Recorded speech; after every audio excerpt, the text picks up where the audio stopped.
Fréquence Évasion, Midi-Pyrénées, Languedoc-Roussillon, Provence-Alpes-Côte d'Azur. En quête de stars, sur Fréquence Évasion, les invités se racontent, s'expriment en toute liberté. Stars d'hier, d'aujourd'hui ou de demain, c'est dans quelques instants sur Fréquence Évasion.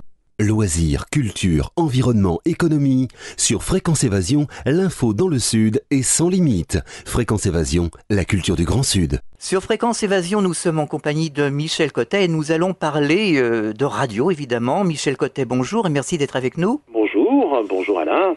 Alors, vous avez été animateur à Radio Andorre, à RMC, je crois. Absolument, tout à fait. Enfin, ça a commencé même avant Radio Andorre et avant le service militaire. Ah. À Radio Nîmes. Radio Nîmes, c'était l'ORTF à l'époque. Oui. On parle d'un temps que les moins de 20 ans, comme dit la chanson. Et là, je faisais parallèlement à mes études de la classe de conservatoire à Nîmes. Mm-hmm. Et parmi les membres du jury, vous savez qu'il y a, comme dans toute institution, un examen de fin d'année. Mm-hmm. Et parmi les jurés de ce festival de fin d'année, il y avait une dame qui s'appelle Françoise Delesty, qui est venue nous voir avec une amie à moi qui m'a dit « Est-ce que vous voulez faire de la radio ?» Alors ça, j'avais jamais songé à faire de la radio. Et j'ai dit « Pourquoi pas ?» Et j'ai commencé mes premières armes à Radio Nîmes. Alors, en quoi consistait l'émission s'appelait Passeport Jeunesse. Ouais. C'est une émission qui était faite par avec les moyens du bord, comme on dit, c'est-à-dire qu'on parlait musique, on parlait un petit peu des événements locaux sur la ville de Nîmes à l'époque. Et c'était j'ai eu l'occasion de réécouter. Malheureusement, on m'a volé les cassettes que j'avais faites de ces émissions à l'époque. C'est dommage. C'était très très amateur, mais enrichissant parce qu'on apprenait le métier. Il fallait faire son montage. Enfin bon, il fallait pas trop toucher au matériel puisque la technique était très très à cheval là-dessus. Mais bon, là j'ai démarré comme ça.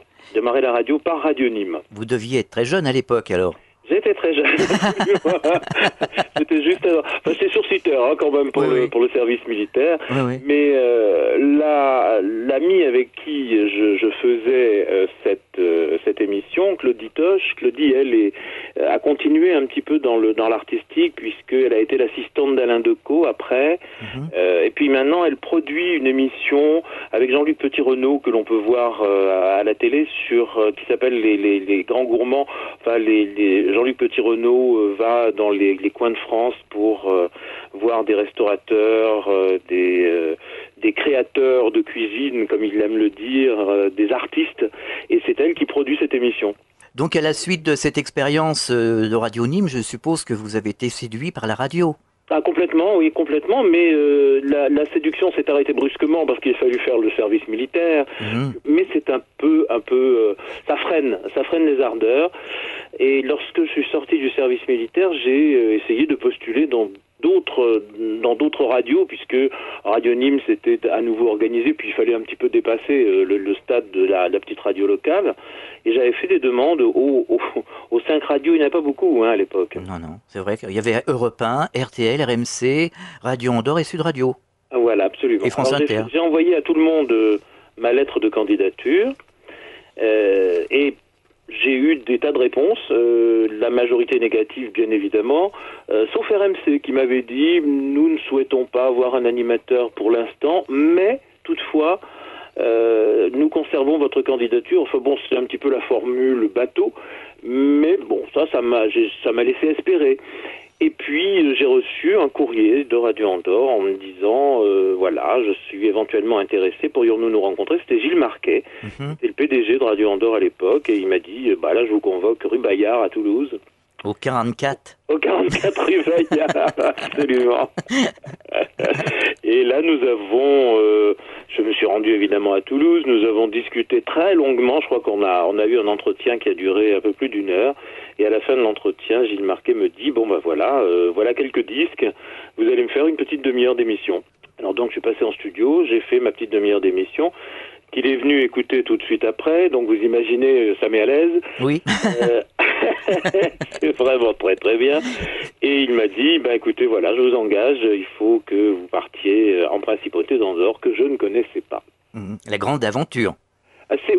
C'est la grande aventure, parce que là, je suis arrivé au printemps, c'était la fonte des neiges. Oui. Mm-hmm.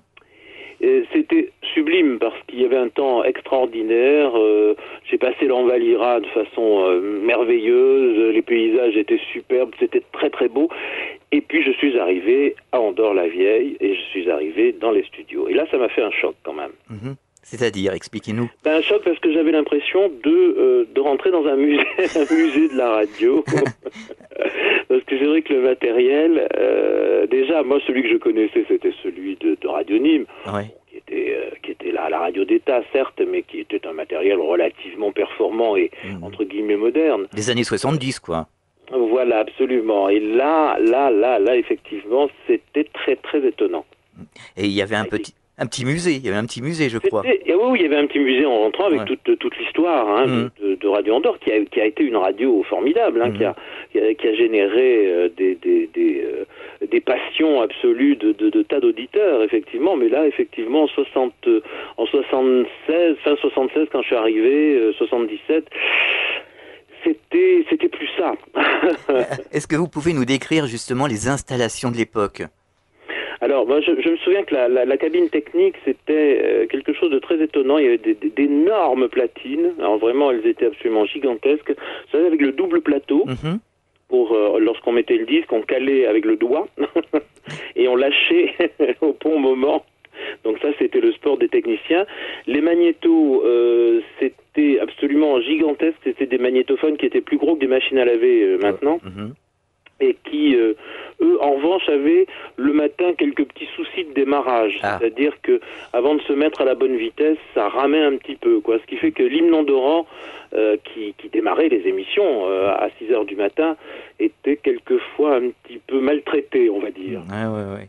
Ah, il y avait un grand studio avec une cheminée et un piano. Et le grand studio, bien sûr, ça c'était la cabine technique, et il y avait la cheminée avec le manteau de cheminée en cuivre qui est absolument sublime, le piano.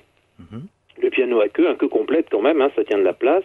Et puis c'est la table avec les micros. Et d'ailleurs, le piano, on a été pris en photo, toute l'équipe d'animation en 77, autour du piano. Eh ben, j'ai la photo sous les yeux, là. Et vous avez la photo sous les yeux. Voilà. Alors, il y a Max Lafontaine. Ouais. Et puis, il y a Denis Marshall à l'extrême. Denis Marshall. Alors, Max, j'ai partagé le bureau quand je suis arrivé, parce que nous faisions aussi la programmation, bien évidemment.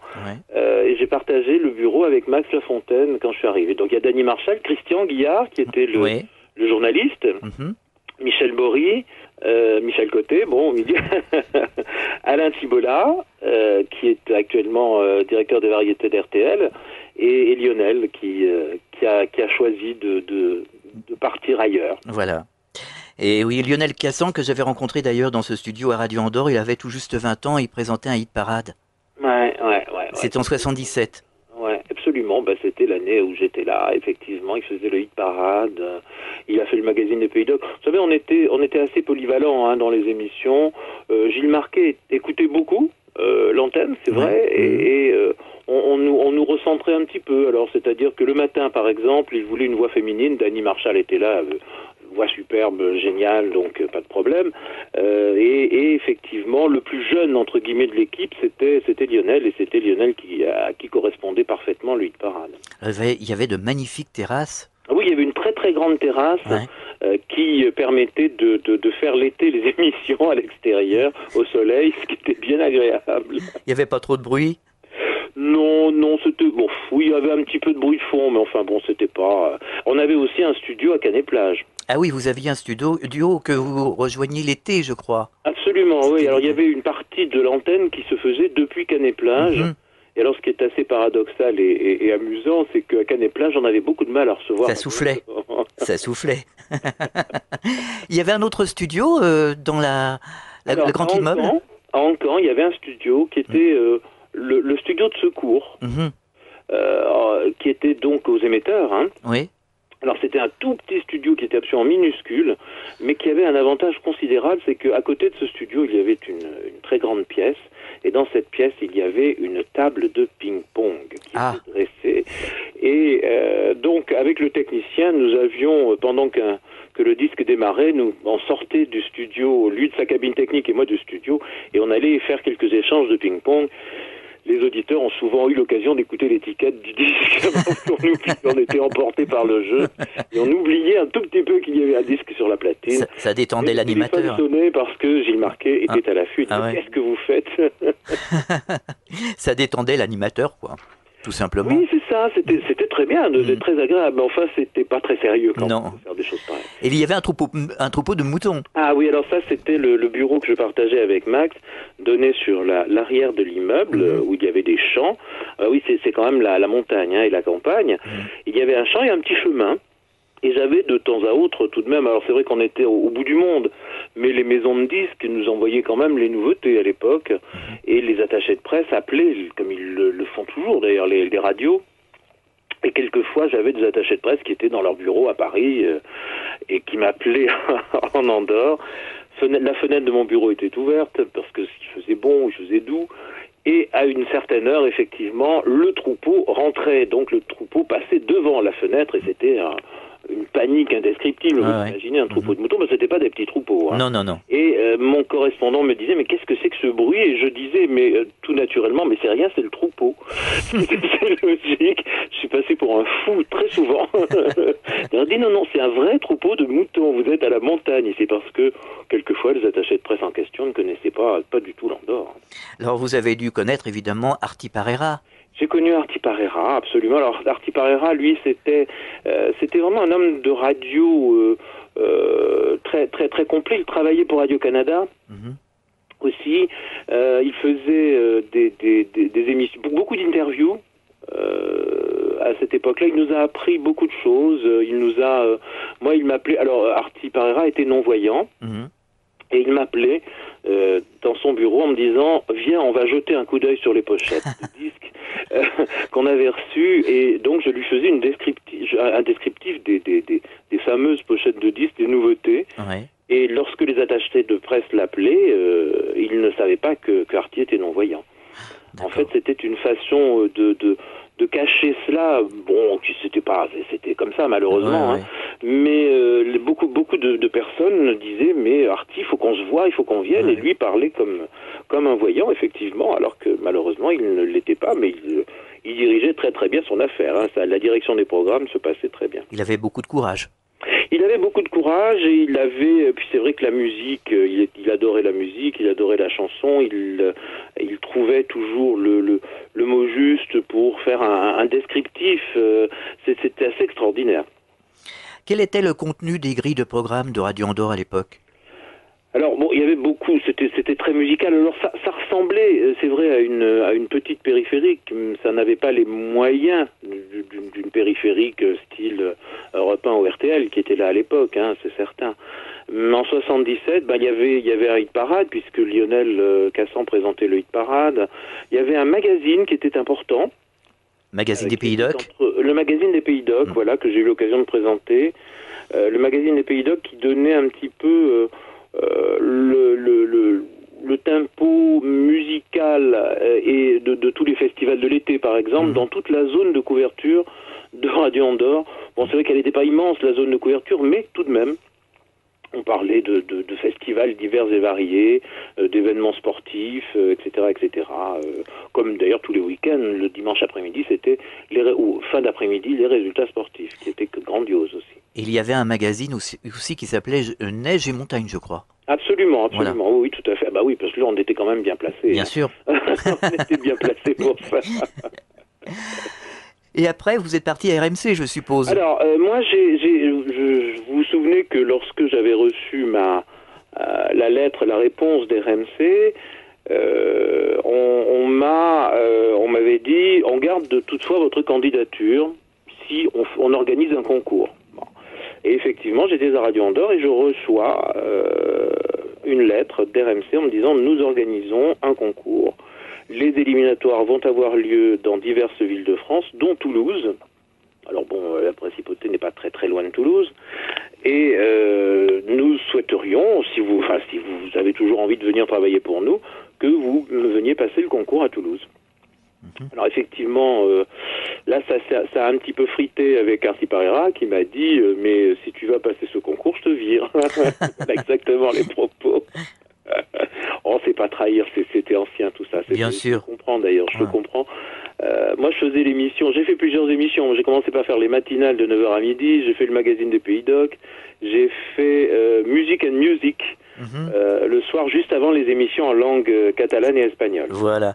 Et il y avait une émission, je crois me souvenir, qui s'appelait Contact. Le Contact, oui, absolument, oui, tout à fait. Je sais plus qui c'est tout à fait. Et puis il y avait les concerts avec les faux concerts, quoi. Oui, oui. Les faux directs. Qui ont été repris par Sud Radio, finalement. Absolument, c'est un petit peu, bah oui, on était quand même très proches, on était à quelques encablures, bien sûr, avec Sud Radio, mais qui avait un émetteur plus puissant que le nôtre quand même, parce que même quand c'est un émetteur d'RTL en 77, il y a d'ailleurs le rapprochement avec RTL devait se faire, je crois, en 1977, et puis, puisque ces mystères nous échappent. Fréquence Évasion, Midi-Pyrénées, Languedoc-Roussillon, Provence-Alpes-Côte d'Azur. Eh bien, Michel Cotten, comment vous expliquez justement la défaite de Radio Andorre?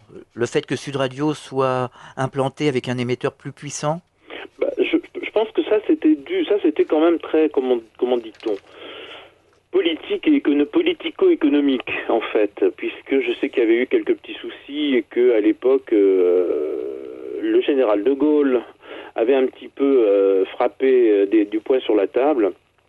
Et il avait, parce que je ne sais plus exactement ce qui s'était passé avec Radio Andorre, et il a dit on va contrer Radio Andorre en créant une autre radio, et je veux que l'émetteur, on le voit en arrivant. Ce qui fait qu'effectivement, à l'époque, en arrivant au pas de la case, qu'est-ce qu'on voyait? L'émetteur de Sud Radio. C'est clair. Avec un énorme Sud Radio écrit dessus. Donc effectivement, puis il était très moderne par rapport à celui de Radio Andorre, qui lui était nettement plus ancien. Alors l'histoire de Radio Andorre, d'ailleurs il y a un site internet sur l'histoire de Radio Andorre qui est très bien fait. Alors le site, je crois que c'est Aquí Radio Andorra. Ah oui, c'est ça, oui. Voilà, c'est ça, c'est akiradioandorra.free.fr. Voilà. Oui, je crois que nous l'avons en lien d'ailleurs sur le site de Fréquence Évasion. Oui, je crois, oui, sur votre site, oui, tout à fait, absolument. Il me semble bien. En tout cas, il est extrêmement bien fait, et il y a toute l'histoire de Radio Andorre qui est une histoire passionnante, et qui malheureusement s'est terminée dans les années 80. Enfin, moi j'étais parti, puisque je suis parti en 78, et là j'ai démarré, moi, après avoir réussi brillamment le concours. Je suis assez fier de moi, parce que nous étions quand même 25 000 candidats. Quand même. Pas mal, pour RMC, à l'échelon de la France complète, puisqu'il y avait des éliminatoires à Paris, à Marseille, enfin là où RMC avait les bureaux régionaux à l'époque. Oui. C'est ce que me disait... J'avais passé rue Bayard. Décidément, cette rue Bayard à Toulouse, c'était les anciens locaux de la Dépêche du Midi. Ah bon? J'ai passé le concours pour RMC. Ouais. Oui, c'est vrai que la Dépêche du Midi était installée rue Bayard à Toulouse, je me souviens. Absolument. Sur le trottoir d'en face. Oui, tout à fait. Et je me suis donc retrouvé à RMC qui créait une antenne en modulation de fréquence. Voilà, qui s'est appelé après RMC Côte d'Azur, qui pour l'instant s'appelait RMC FM, et qui devait démarrer le 1er août 78. Ah d'accord, oui. Voilà, et nous faisions la programmation, on était quelques-uns, certains ont continué, comme Marc Toesca, qui était là aussi. Ouais. Et puis moi j'ai démarré cette antenne FM en lorgnant quand même un peu sur les grandes ondes. Et 15 jours après, donc on a démarré le 1er août ou le 8 août, je ne sais plus, et 15 jours après on me demande si j'ai fait des hit parades, et j'ai répondu oui, je sais faire un hit parade. J'ai jamais fait ça de ma vie. J'ai remplacé, bah oui, il n'y en a pas de culot dans ce métier. Évidemment. Et je me suis retrouvé faisant à RMC, remplaçant Patrick Roy. Patrick qui partait en vacances. Et le réalisateur était Jules-Édouard Moustique, que l'on peut voir dans Groland sur Canal actuellement. Ouais. Voilà, et alors, comment ça s'est passé justement, cette aventure à RMC? Oh, ça a été merveilleux à RMC. Je suis resté 12 ans à RMC. 12 ans quand même, oui. Ah ouais, 12 années à RMC où j'ai appris, si vous voulez, ce qui était extraordinaire à l'époque, c'est que on côtoyait des professionnels. Il y avait Liliane Rose, il y avait Jean-Pierre Foucault, Carole Chabrier, Léon. Et Léon, voilà. Et ces gens-là, moi, je me souviens aller à la radio pour voir travailler ces gens-là, pour apprendre. c'est extraordinaire. On apprenait sur le tas, c'est vrai, mais on apprenait avec des professionnels, ce qui était vraiment fantastique. Il y avait une bonne ambiance, je suppose. Il y avait une ambiance, c'est vrai que c'était la radio du soleil. Alors, il ne faut pas non plus se lamenter en disant c'était pas forcément mieux ou moins bien, mais à l'époque, effectivement, cette ambiance était tout à fait extraordinaire parce que il y avait une sorte c'était une radio, on avait l'impression d'être en vacances toute l'année, quoi. C'était nécessaire. Moi, je trouve que il est nécessaire d'avoir beaucoup d'ambiance, de chaleur dans une radio. C'est important. Tout à fait. On en a besoin, hein. C'est ce que je connais actuellement sur Nostalgie. C'est-à-dire que l'équipe de Nostalgie est une équipe il n'y a pas beaucoup de changements, si vous voulez. Il n'y a pas beaucoup de personnes qui partent ou qui viennent, qui arrivent, etc. Ah ouais. C'est une radio où on se connaît tous. On a tous un peu de bouteille quand même. Hein. C'est stable, quoi. Oui, c'est important aussi. Et ça veut dire que chacun travaille. Vous savez, la radio, c'est quand même quelque chose de très étonnant parce que on fait une œuvre collective en étant individualiste. C'est vrai. Ce qui est déjà un paradoxe absolu. C'est vrai, c'est clair. Mais tellement excitant en fait. Moi, ça fait quand même un peu plus de 30 ans que je fais ce métier. Quand on a chopé le virus, hein, c'est fini, hein. Oui, tout à fait. Et bon, c'est vrai qu'on est un petit peu frustré sur une radio musicale. Je suis d'accord. C'est vrai que le temps de parole est un petit... Ça a changé, la radio. De toute façon, la radio a changé. Parce que le langage a changé, parce que les moyens de diffusion ont changé. Donc effectivement, il faut s'adapter à ça. Mais moi, je suis prêt à apprendre plein de trucs encore. Hein. Il n'y a pas de problème. Justement, vous qui pensez, qui avez connu, si vous voulez, les années Radio Andorre, les années RMC, que pensez-vous de la radio aujourd'hui? Alors, moi, j'ai l'impression quand même... C'est drôle d'ailleurs, parce que j'en ai parlé il n'y a pas très très longtemps avec Moustique, justement. On a connu quand même... on parlait de l'ambiance des RMC, on a connu cette liberté. Il y avait, et c'est vrai, c'est vraiment ça, il y avait une liberté de ton, il y avait, on n'avait pas il n'y avait pas de tabou, il n'y avait pas d'interdit. Maintenant, c'est vrai que j'ai l'impression, pas partout, mais que tout ça est très formaté, très calibré, très mis sur un rail. On n'a pas beaucoup de surprises. Oui, c'est trop. C'est ce que je pense en écoutant la radio. Alors à la limite, je préfère écouter que de la musique seulement, quoi, parce que à part, c'est vrai, mais même France Culture, quelquefois, c'est un petit peu lourd, quoi. J'ai rien contre, hein, je trouve ça très bien, mais il n'y a pas un mot qui dépasse, il n'y a pas un cheveu qui dépasse, c'est très... alors que c'est vrai que cette époque, moi j'ai été programmateur d'Alain Chabat, qui faisait le Gonzo sur RMC. J'ai fait de la programmation aussi, hein, on fait plein de choses. Et on avait, là c'était quand même assez délirant, même Patrick Roy quand il faisait Vanille Fraise, c'était vraiment là aussi une émission qui était destinée aux jeunes, etc. Je ne ressens plus ça. La radio faisait rêver à l'époque. Oui, c'est ça faisait rêver. Maintenant, pourquoi maintenant on rêve plus, on rêve moins? Parce que peut-être les centres d'intérêt sont différents. Il y avait une chanson qui s'appelait Video Kill the Radio Star, et je pense que l'image a tué peut-être un peu la radio aussi, non? À mon avis, oui. C'est ça. Parce que effectivement, même sur les petits lecteurs MP3, on peut voir des images, animées, on peut voir des clips, on peut même voir des films. Il faudrait réinventer la radio, il faudrait réinventer la convivialité, enfin remettre au goût du jour certaines émissions qui ont disparu. Oui, tout à fait. Moi, vous savez qu'avant de faire de la radio, j'étais très consommateur de radio et j'adorais une émission qui était sur France Inter. Ça s'appelait Les Maîtres du Mystère. Ah, je me souviens, c'était le mercredi. Voilà. Et Les Maîtres du Mystère, c'était joué par des comédiens, c'était un petit digest, hein, c'était relativement court. Ouais. C'était chaque fois une histoire. C'était extraordinaire. Parce que l'image, on l'avait dans sa tête. C'est vrai. Il y avait des bruitages, ça, c'était extraordinaire. Ça, c'était vraiment fabuleux. Alors, je sais pas si maintenant ça passerait, ce genre de choses. Et pourquoi pas? C'est ce que j'allais dire. Et pourquoi pas? C'est une question d'état d'esprit, tout simplement. Hein. Oui, complètement. Parce qu'on se rend compte, par le courrier qu'on reçoit en faisant de la radio, que l'avantage quand même de la radio, c'est de passer partout, quasiment. Oui, c'est vrai. Et on nous reçoit, c'est très intime, la radio. C'est-à-dire qu'on peut avoir une radio dans sa salle de bain. C'est vrai. Donc on s'adresse aux gens qui sont en train de faire des choses qui sont très personnelles, j'allais dire. Et ce qui fait que quelquefois on a des gens très solitaires qui nous écrivent. Moi j'ai eu l'occasion à RMC ou même à Nostalgie de recevoir des courriers de gens. C'est très difficile parce que d'abord aussi le verbe, la parole est prise au premier degré, ce qui est normal d'ailleurs. Donc il faut faire extrêmement attention à ce qu'on dit en radio. Si vous dites, tiens, je suis assis à côté de Michael Jackson, qui va vous dire le contraire? Oui. Maintenant, il y a des webcams dans les studios, donc c'est différent. Mais c'est vrai, non mais, c'est un exemple comme ça, mais c'est vrai qu'il faut être extrêmement pointu pour savoir, on a notre auditeur en tête, c'est vrai, quand on fait de la radio.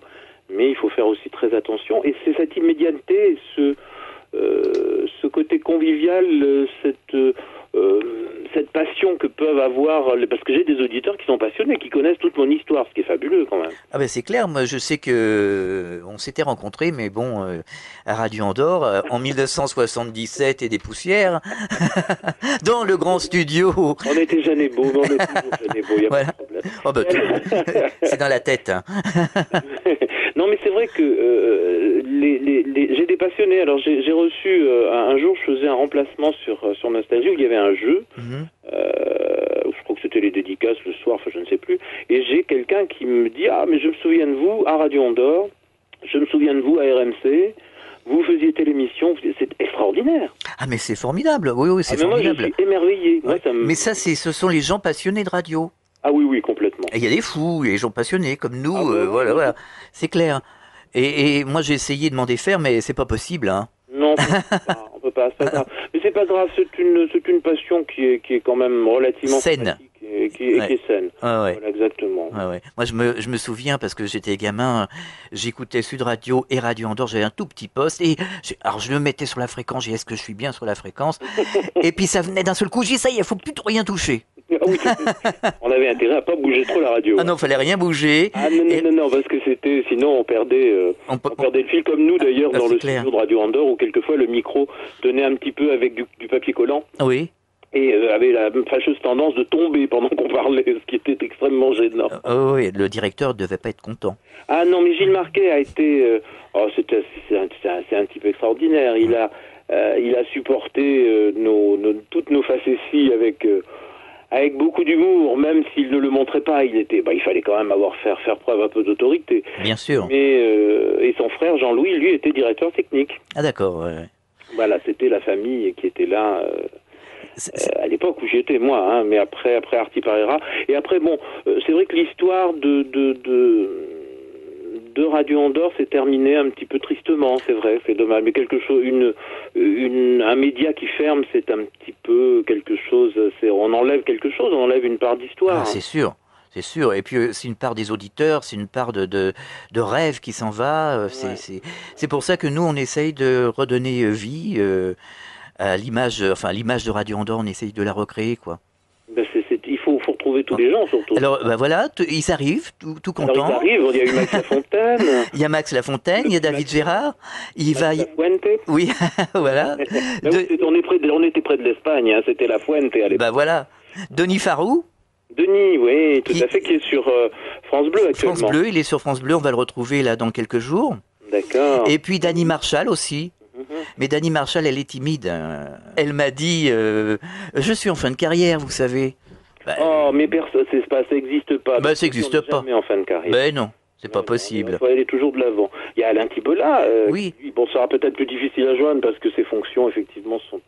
Mais pourquoi pas? Je pense qu'il serait tout à fait d'accord. Christian Guillard. Alors, Christian Guillard, moi, j'ai eu des nouvelles comme ça, de façon informelle. Il aurait été à la Dépêche du Midi, je ne sais pas s'il y est toujours. Ouais. Parce que je sais qu'il essayait, lui, de réorganiser la fameuse photo, plus d'autres personnes, évidemment, ayant participé. Ah, c'est formidable, ça. Ça serait génial de faire ça. Ah ouais. Il y avait un garçon qui était assez extraordinaire aussi, qui venait bosser pendant l'été. Oui. Qui s'appelait François Chevalier. Il avait travaillé à la BBC, je crois. Il faisait des remplacements. Ah, d'accord. Voilà, pendant l'été. Et il a écrit, d'ailleurs, je crois que c'est sur le site, je dis peut-être une bêtise, mais je crois pas que je dise de bêtises. Sur le site D'Aki Radio Andorra. Radio Andorra. Oui.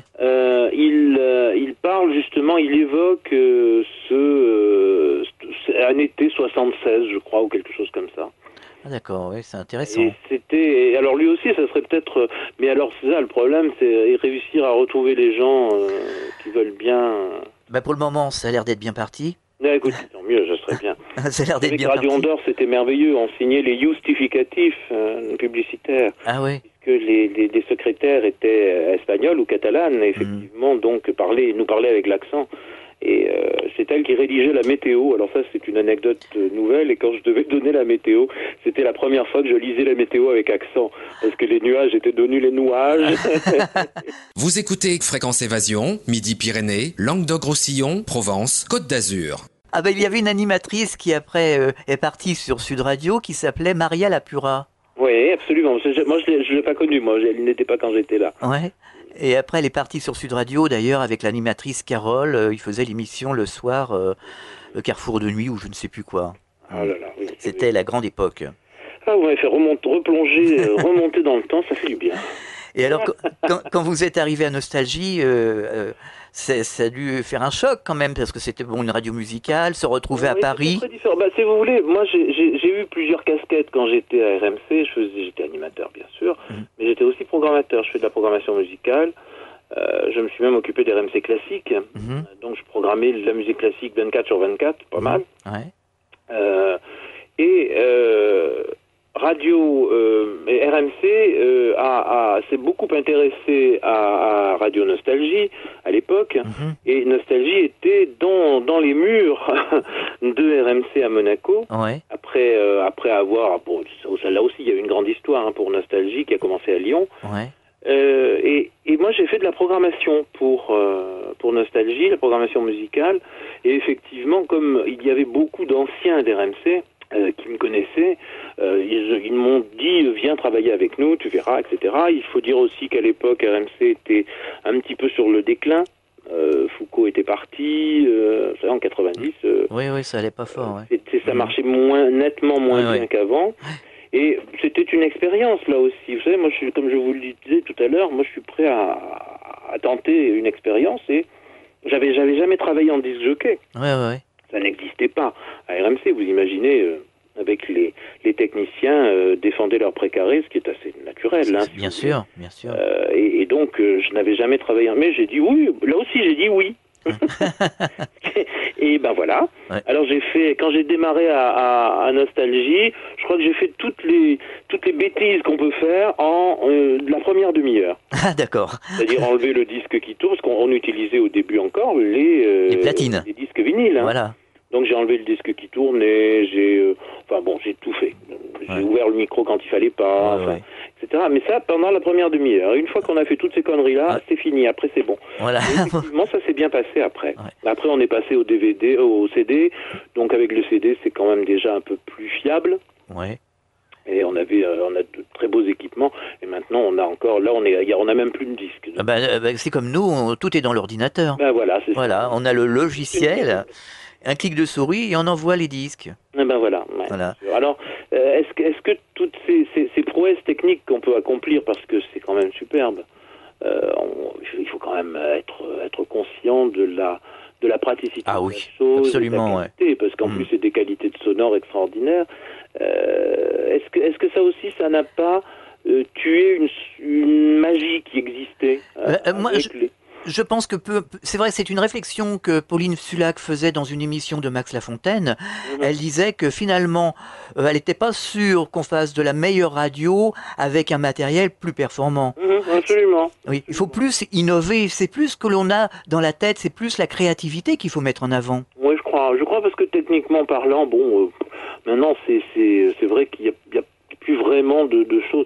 Qu'est-ce que vous voulez qu'on révolutionne techniquement parlant? Il n'y a plus rien à faire. Rien à faire, donc à utiliser intelligemment. Et puis il y a surtout, c'est ça, c'est-à-dire que ce qui se passe après le micro, ça y est, on sait que techniquement on peut faire plein de choses, mais c'est devant le micro qu'il faut peut-être voir ce que l'on peut améliorer, recréer.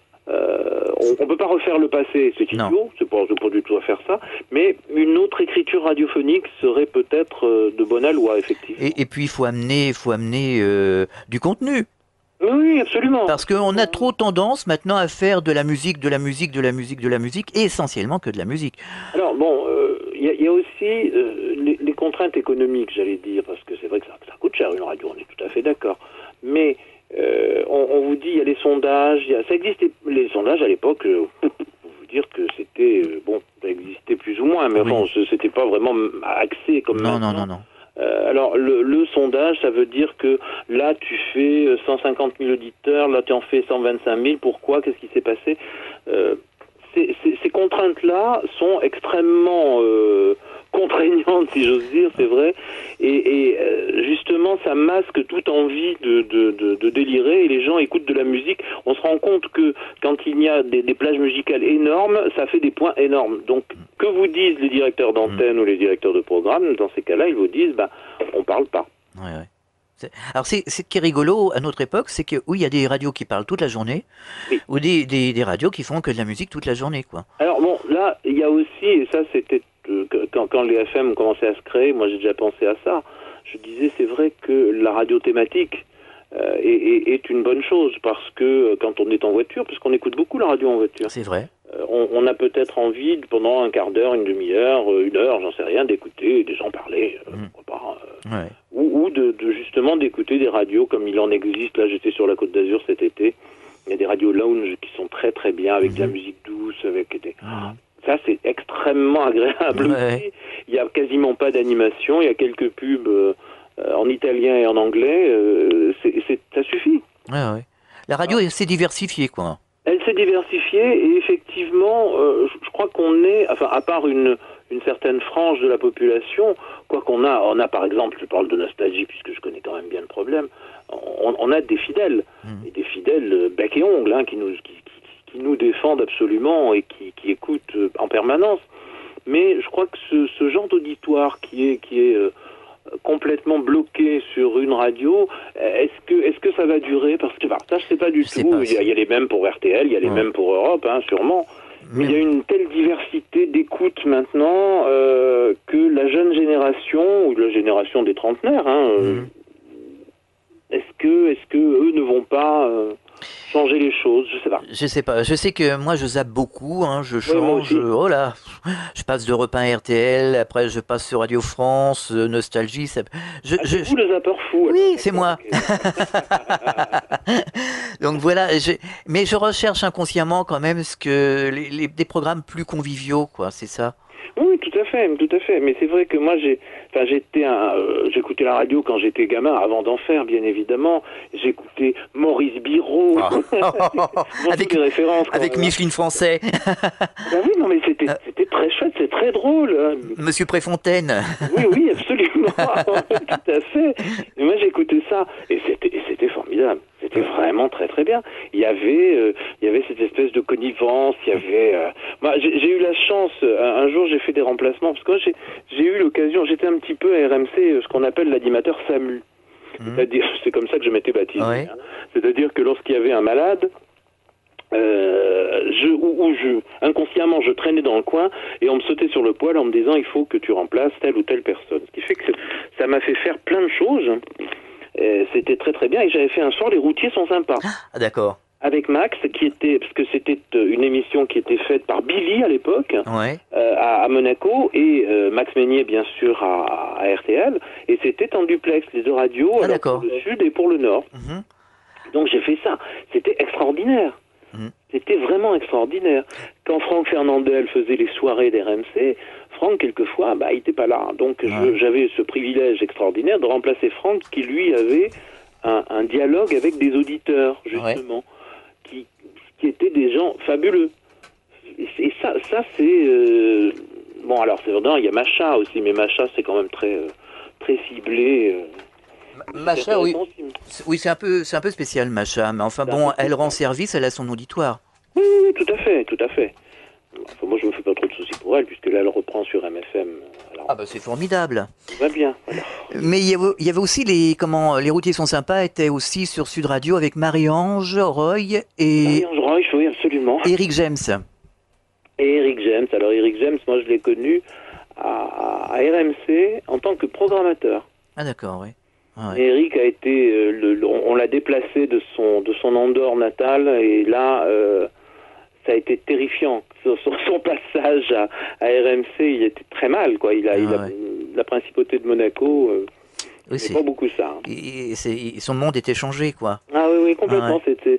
Alors je sais pas ce qu'il est devenu. Alors c'est vrai que c'est drôle d'avoir des noms comme ça qui reviennent. Eric James fait partie de l'association Sud Radio. Il y a une association qui vient de se constituer là, et donc ils sont tous là-bas à Toulouse.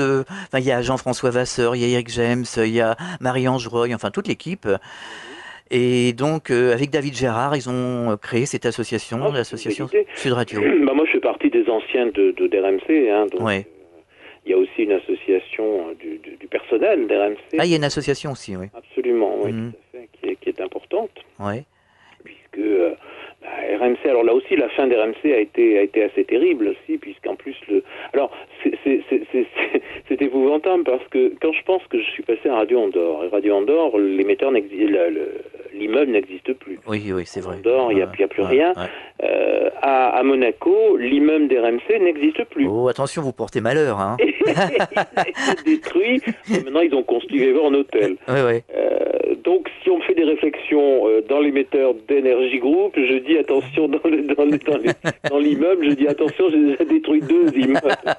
Attention, danger. Non, c'est vrai que c'est quand même curieux comme. Oui, c'est rigolo. Oui. Et en plus, l'immeuble de Radio Andorre était un hôtel avant. Absolument, oui, tout à fait. Comme celui des RMC d'ailleurs. Oui. C'est curieux quand même, ouais. Mais c'est drôle, oui. Ouais. C'était un grand bâtiment, surtout une grande bâtisse. Il y avait à Radio Andorre une discothèque assez extraordinaire, je ne sais pas ce qu'elle est devenue, malheureusement. Il paraît que l'immeuble a brûlé, justement. Oui, alors ça, c'est ce qu'on m'a dit. Alors moi, je me souviens pas du tout de ça. Enfin, moi, j'étais parti, hein, quand c'est arrivé dans les années 4. Alors, il a brûlé il n'y a pas longtemps, l'immeuble, hein. Ah bon ? Il aurait brûlé, d'après ce qu'on m'a dit, il y a 4 ans ou 5 ans. Enfin, c'est juste avant les travaux, quoi. Ah d'accord. Parce que là, il n'existe plus. Moi, je suis allé en Andorre l'année dernière. Je suis passé par Andorre l'année dernière et à la place de l'immeuble, il y a une route et un tunnel. Voilà, c'est ça. Donc c'est un petit peu différent du paysage. Et moi j'y suis allé il y a 15 jours et j'ai cherché l'immeuble, mais alors incapable, enfin je ne l'ai pas cherché, j'ai cherché l'emplacement surtout de l'immeuble et puis je m'y suis pas reconnu, quoi. Il y avait une clinique à côté, qui était la clinique de Meritchel. Qui est toujours d'ailleurs un centre ou un centre hospitalier ou quelque chose comme ça, et donc dans le prolongement de ce bâtiment qui a changé aussi, hein, parce que, ça se construit beaucoup en Andorre. Oh là.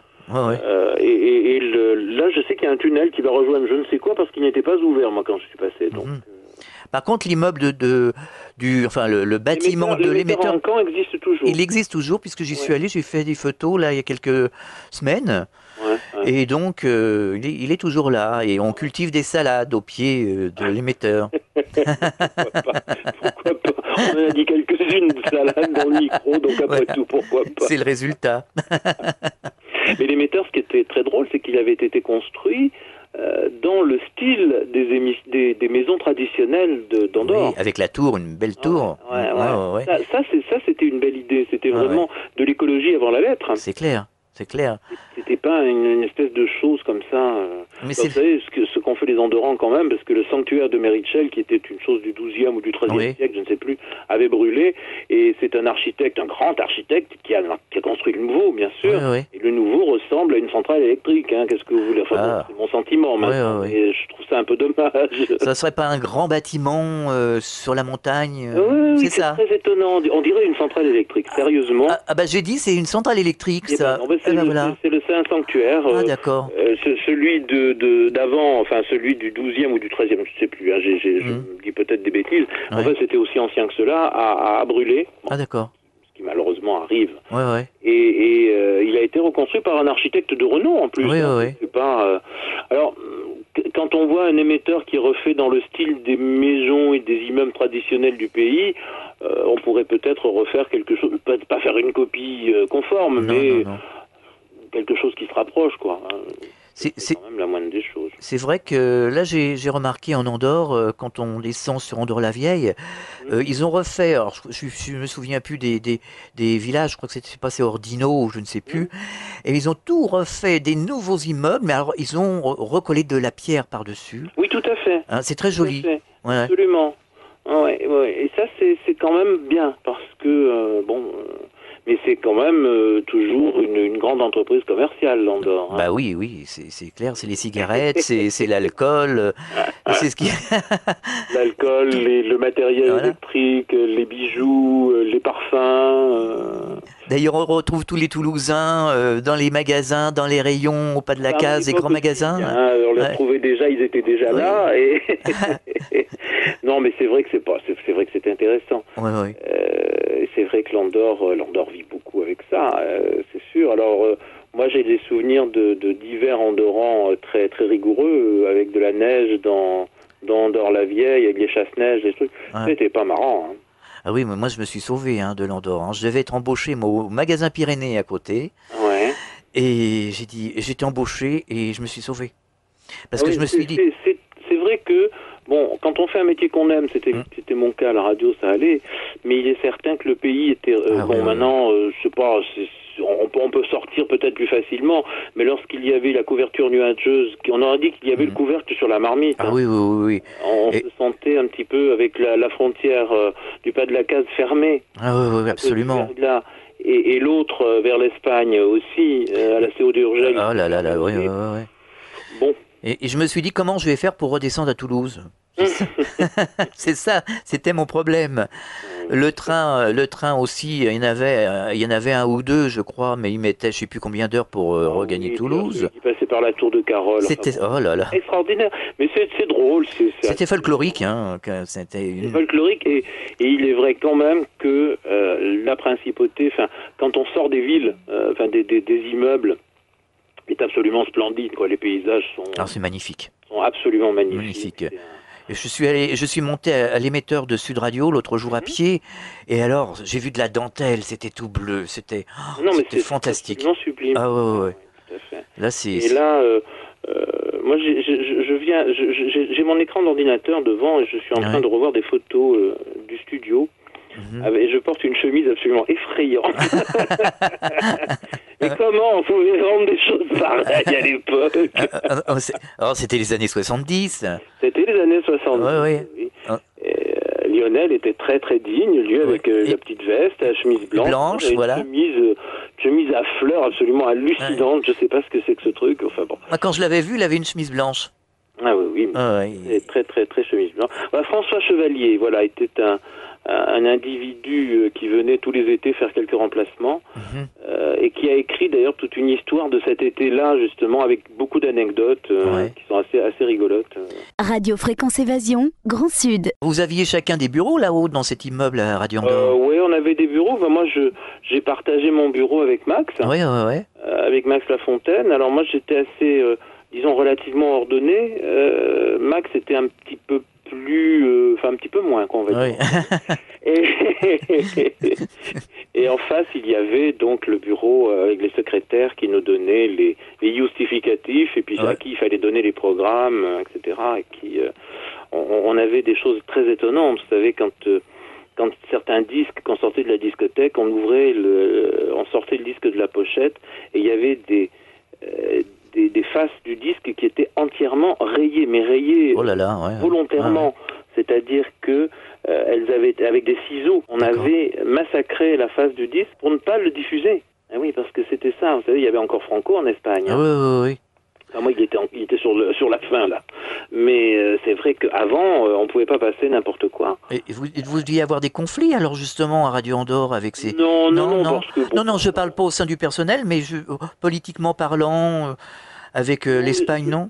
En 77, ça y est, étant donné que bon, ça s'était quand même bien tassé, mais avant, parce que Radio Andorre remonte avant, hein, En 38, et ils avaient effectivement des consignes, il y avait des chansons, il y avait certains disques, certains titres de Léo Ferré, je me souviens, étaient indiffusables, mais indiffusables physiquement, puisque rayés sur le disque. Nous, on était jeunes à l'époque, on passait peut-être moins de Léo Ferré, c'est évident, mais moi, je faisais pour mon émission, j'étais très embêté d'ailleurs, parce qu'il y avait des titres que je pouvais pas passer.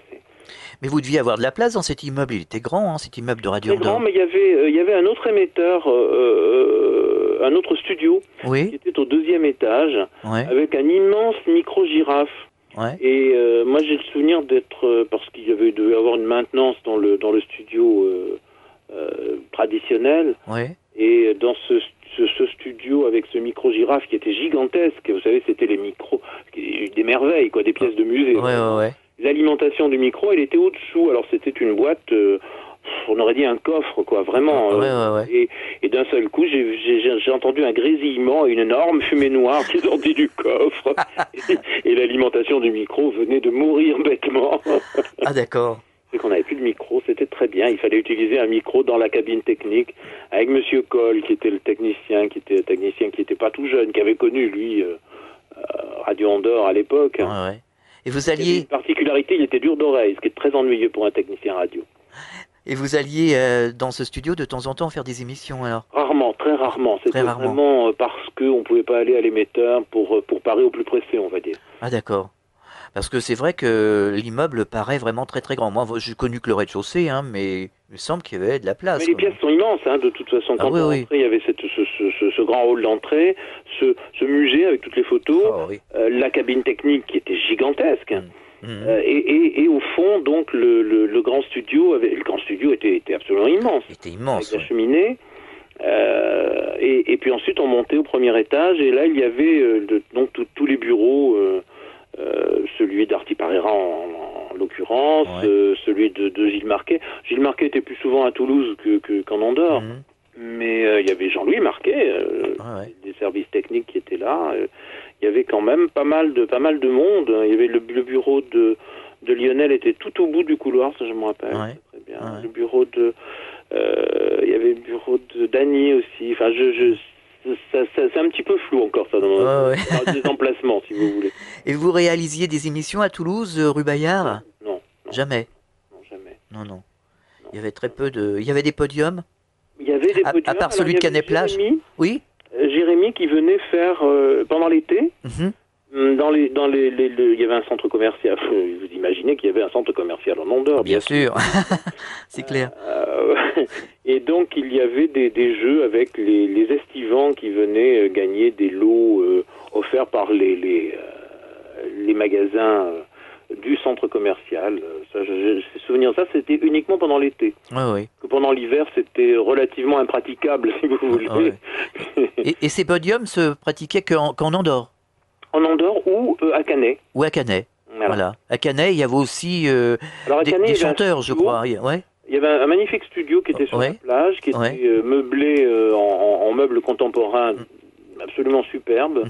C'est un studio entièrement vitré. Et donc tous les estivants qui étaient à Canet-Plage venaient il était sur la plage, hein, le studio, donc venait s'étendre à côté du studio, ou venait voir les divers artistes qui passaient dans le coin. C'est vrai qu'ils venaient plus facilement à Canet qu'en Andorre. Oui. C'est le souvenir que j'ai d'Andorre, le seul qui soit venu, c'était pas n'importe qui, c'était Eddie Barclay, avec toute son équipe. Alors c'est le jour où vous aviez refait le piano, je crois. Voilà, on avait refait le piano parce que je sais pas ce qui s'était passé, j'ai pas compris l'histoire du piano. Le couvercle du piano était entièrement défoncé. C'est-à-dire que, je ne sais pas, quelqu'un avait dû s'asseoir dessus et il était passé au travers. Donc c'était pas très présentable. Donc on avait, à grands frais, refait le couvercle du piano de façon à accueillir toute l'équipe de Barclay, avec Eddie Barclay bien sûr, avec Pierre Péchin aussi. Pierre Péchin qui a eu un peu de mal à faire l'émission parce qu'à l'époque il était pas très très sérieux au niveau de la boisson, on va dire.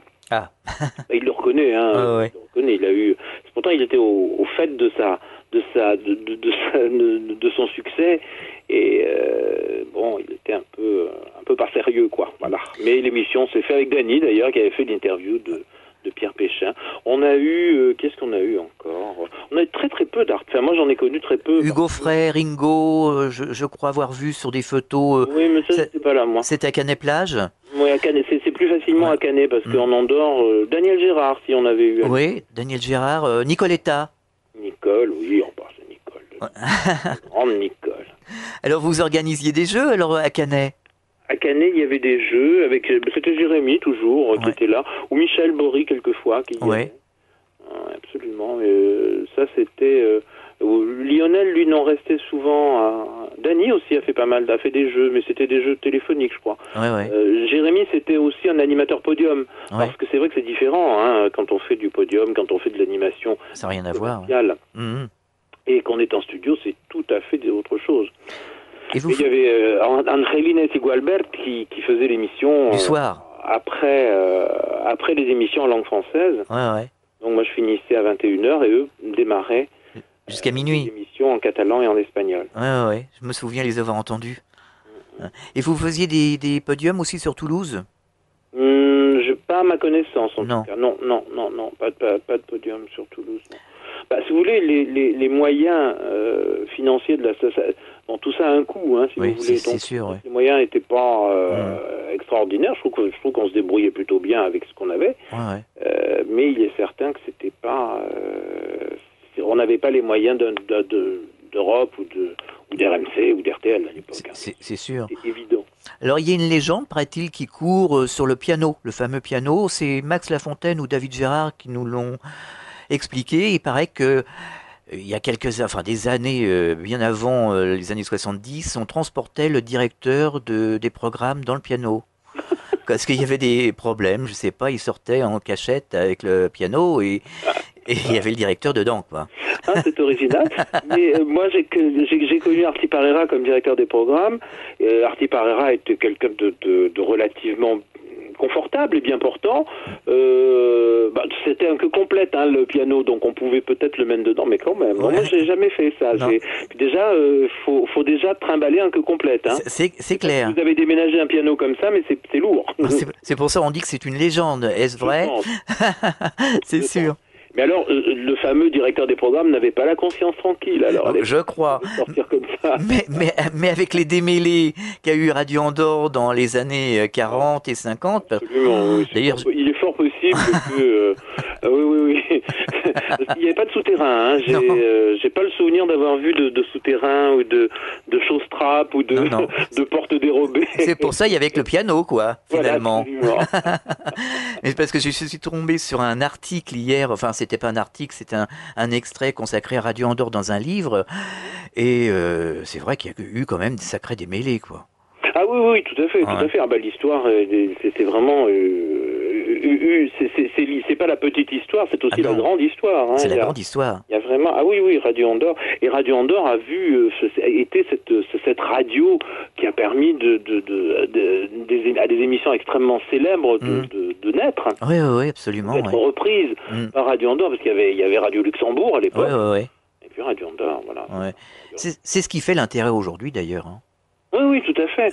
C'est devenu un peu un mythe, quelque part. Oui, c'est devenu un mythe, et c'est vrai que quand Christian Guillarme, il y a quelques années de cela, moi c'était au début, j'étais à Paris, avait imaginé refaire un dîner des anciens, enfin c'était l'expression consacrée, mais essayer de retrouver.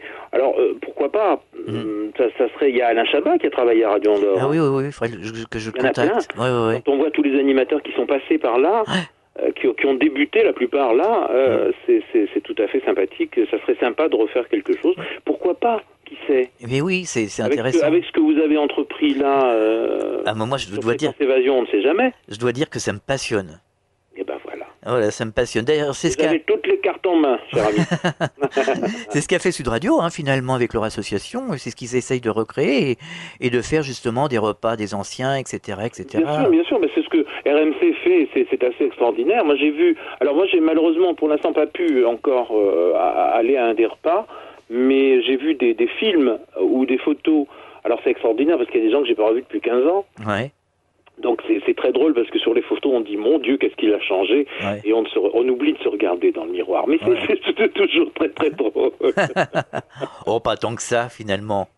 Non, mais on a toujours gardé le fait de garder un esprit jeune, ça déborde sur le physique, c'est très bien. Puis bien souvent c'est le look qui a changé.